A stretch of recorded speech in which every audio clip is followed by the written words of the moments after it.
তো খেলা শুরু করার আগে আমরা প্রত্যেকে একটা শপথ বাক্য পাঠ করব। তো আমি বলবো, আমার বলার পরে তোমরা সেটা উচ্চারণ করবে, ঠিক আছে? সবাই হাত সামনে নাও প্রত্যেকে।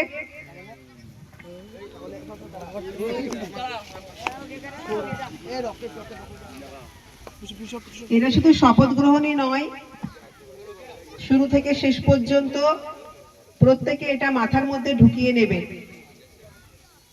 যেটা তুমি মুখে উচ্চারণ করবে সেটা অক্ষরে অক্ষরে পালন করার চেষ্টা করবে।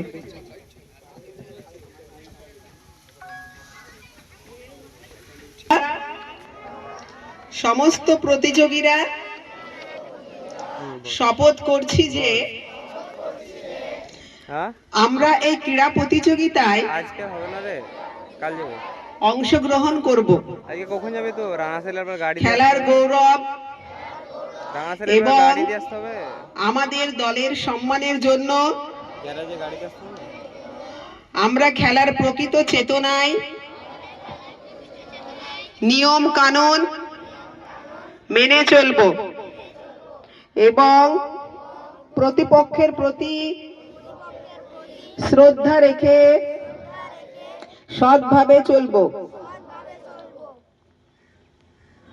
আমি খেলার নিয়মাবলী মেনে চলব এবং জয় পরাজয়কে স্বাভাবিকভাবে গ্রহণ করব। আমি প্রতিযোগিতার ভাবমূর্তি অক্ষুণ্ণ রাখব।